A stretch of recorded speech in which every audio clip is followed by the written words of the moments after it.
नमस्कार दोस्तों, एक बार फिर से स्वागत है आपका हमारे चैनल में, जहां आज हम एक्सप्लेन करने वाले हैं भक्षक मूवी को। तो वीडियो को शुरू करते हैं।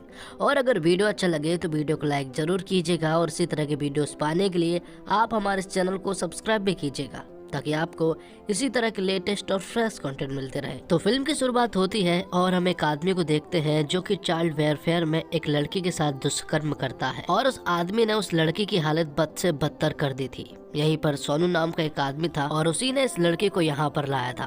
अब क्योंकि उस लड़की की हालत बहुत ज्यादा खराब हो चुकी थी, इसलिए वो उसे जान से मार देते हैं, जिसके बाद वो उसे मरघटे पर ले जाते हैं और बॉडी को जलाने वाले आदमी से कहते हैं कि वो बंसी साहू के आदमी है। अगर ये बात किसी को भी मालूम चली तो सोच लेना।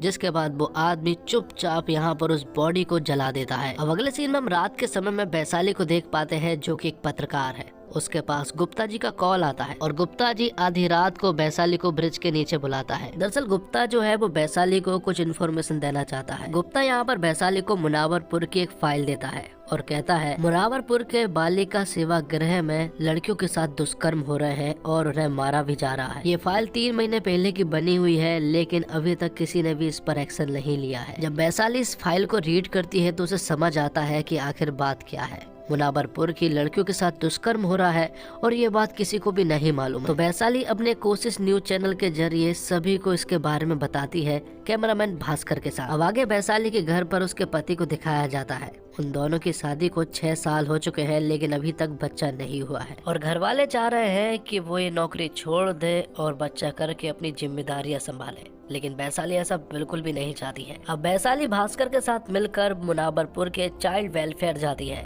जहाँ पर कि वो जाते ही कुछ फोटोज वगैरह क्लिक करने लगती है। लेकिन थोड़ी देर के बाद यहाँ पर सोनू आता है और वो वैशाली से कहता है कि तुम ये नहीं कर सकती हो, क्योंकि ये एक प्राइवेट एरिया है और यहाँ पर ये सब करना बिल्कुल गलत है। तो वो लोग यहाँ से चले जाते हैं। जिसके बाद वैशाली और भास्कर मिलकर चाइल्ड वेलफेयर कमेटी पहुँचते हैं, जहाँ पर कि वो मुनावरपुर की इन लड़कियों के बारे में बात करते हैं। लेकिन वो आदमी भी उन्हीं लोगों से मिला हुआ था, इसलिए वो उनकी कोई भी मदद नहीं कर पाता है और कहता है कि आप भी इन सब से दूर रहो। अब वैशाली का पति, जो कि डाक सेवाओं में काम करता है, उसके पास बंसी साहू का कॉल आता है और वो कहता है कि अपनी पत्नी को समझा ले कि वो इन सब से दूर रहे, वरना अंजाम बहुत बुरा होगा।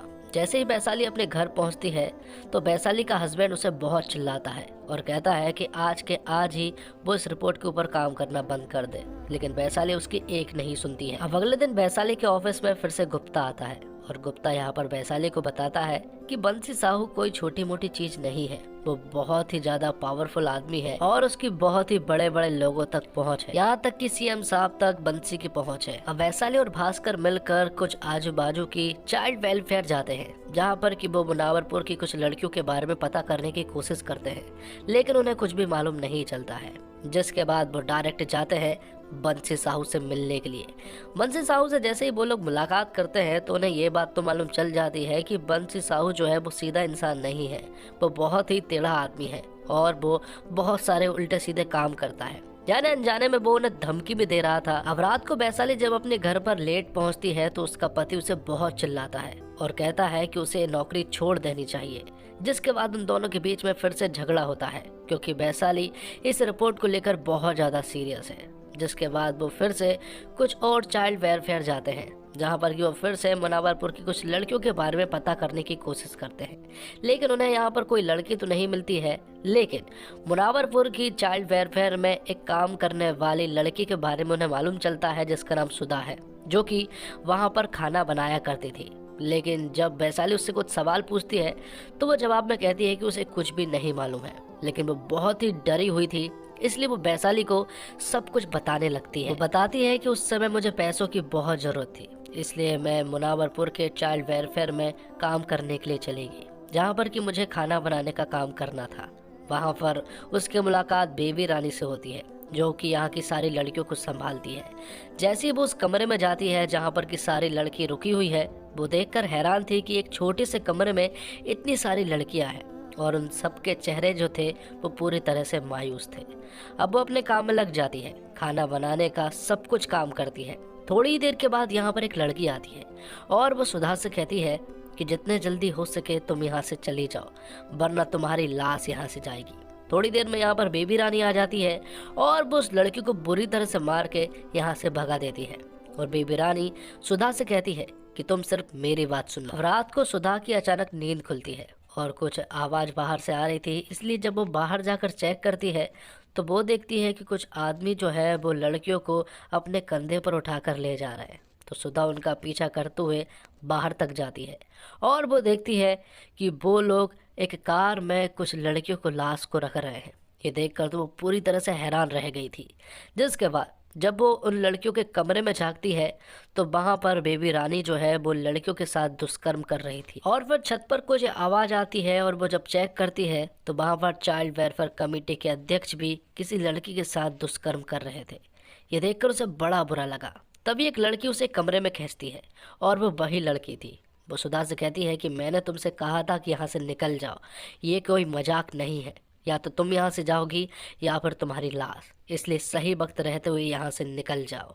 अगले दिन उसकी मुलाकात होती है बंसी साहू से। ये पूरी चाइल्ड वेयर सोसाइटी को बंसी साहू ही चलाता है और सुधा को यहाँ पर रहते हुए समझ में आ चुका था कि ये जगह बहुत ही ज़्यादा खराब है।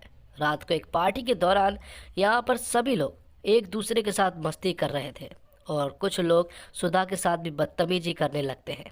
ये देखकर सुधा को बुरा लगता है और अब वो समझ चुकी है कि उसे यहाँ पर नहीं रहना है, इसलिए वो अपना बोरिया बिस्तर उठाकर यहाँ पर सही मौका देखकर भाग निकलती है।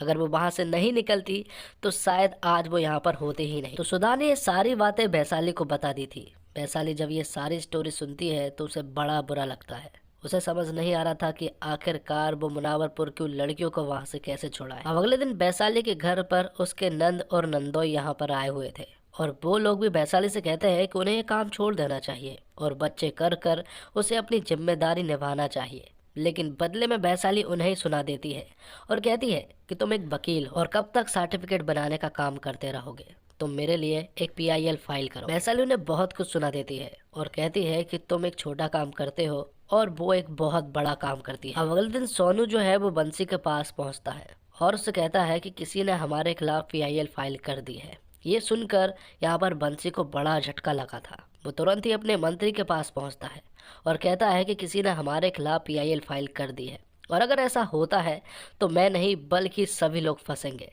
इसलिए अच्छा यही होगा कि इस केस को यहीं पर रफा दफा कर दो और जो लोग भी इसके पीछे हैं उसे यहाँ से हटा दो। अब PIL किसने फाइल की है ये तो नहीं मालूम है, इसलिए बंसी सोनू से कहता है कि वो इसके बारे में पता करे और सोनू ने इसके बारे में यहाँ तक कि पता कर लिया था।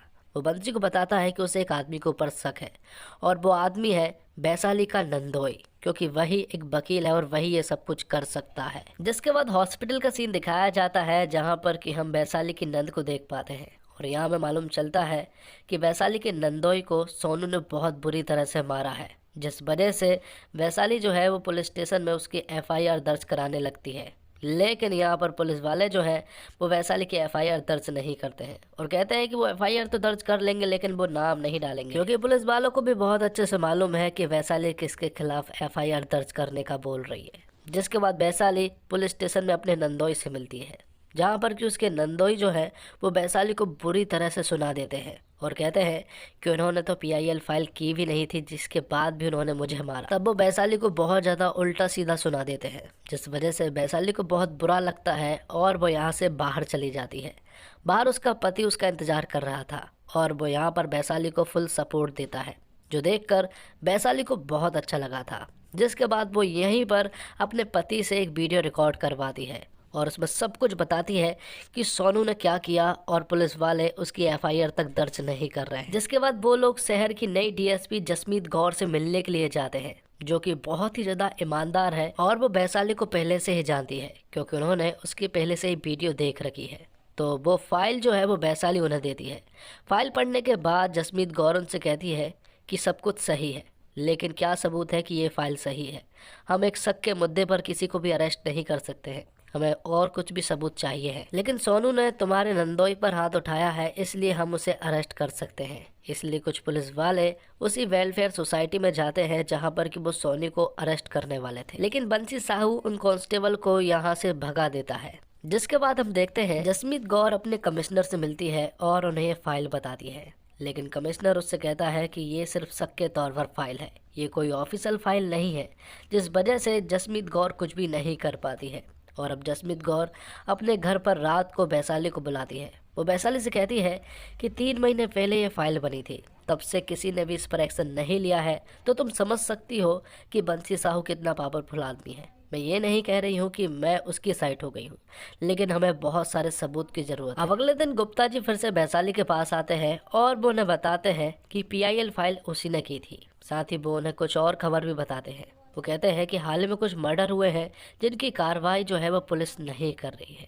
जिसके बाद वो फिर से एक अपना वीडियो बनवाती है और इस बार वैशाली ने अपने वीडियो में बंसी साहू के बारे में खुलकर कहा था और सारी पोल खोल दी थी, जिसमें वो बताती है कि बंसी साहू क्या क्या कारनामे करता है और पुलिस उसका किस तरह से साथ देती है। अब ये बात बहुत ज्यादा फैल चुकी थी, इसलिए CM साहब का कॉल जो है वो मंत्री जी के पास आता है, जहाँ पर कि CM साहब जो है वो मंत्री जी से FIR दर्ज करने को कहते हैं। और अब क्योंकि CM ने कहा था, इसलिए उन्हें ऐसा करना ही पड़ता है। ये बात अब जसमीत कौर जो है वो वैशाली को बताती है, लेकिन वो वैशाली को ये भी बताती है कि ये जो FIR हुई है वो FIR चाइल्ड वेलफेयर कमेटी में जाएगी, मतलब कि इसमें हम कुछ भी नहीं कर पाएंगे क्योंकि वो लोग भी उन्हीं के साथ मिले हुए हैं। इसलिए हमें कुछ बड़े सबूत की ज़रूरत है और वो सबूत वैशाली को बहुत अच्छे से मालूम है कि कहाँ से आएगा। इसलिए वो पटना के चाइल्ड वेलफेयर में जाती है, जहाँ पर कि वो सुधा से मिलती है और कहती है कि अगर तुम हमारी मदद करो तो हम तुम्हारी जैसी और कई सारी लड़कियों की मदद कर पाएंगे जो कि मुनावरपुर की उन चाइल्ड वेलफेयर कमेटी में फंसी हुई है। तब यहाँ पर सुधा उसकी बात मान जाती है। तब सुधा का एक वीडियो बनता है, जिस वीडियो में सुधा ने सब कुछ बता दिया था मुनावरपुर की चाइल्ड वेलफेयर के बारे में कि वहाँ पर क्या क्या होता है। जिसके बाद अगले ही दिन जसमीत कौर जो है वो मुनावरपुर के चाइल्ड वेलफेयर में पहुंच जाती है। जैसे ही वो अंदर घुसती है तो वो देखती है कि एक छोटे से कमरे में बहुत सारी लड़कियां हैं जिनके साथ दुष्कर्म होते हैं। उन सारी लड़कियों की हालत जो है वो बहुत ही ज़्यादा ख़राब थी।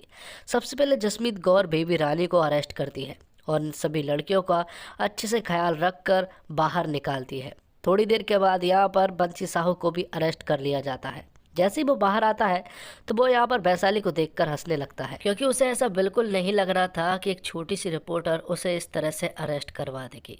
बाद में यहाँ पर वैशाली अपनी स्पीच के द्वारा सभी को बताती है कि मैटर जब तक पर्सनल ना हो जाए तब तक कोई भी आगे नहीं आता है, लेकिन मैं चाहती हूँ कि मैटर पर्सनल हो या फिर ना हो, लेकिन आप लोग आगे आओ, क्योंकि इत्तेफाक की बात है और वो इत्तेफाक आपके साथ भी कभी भी हो सकता है।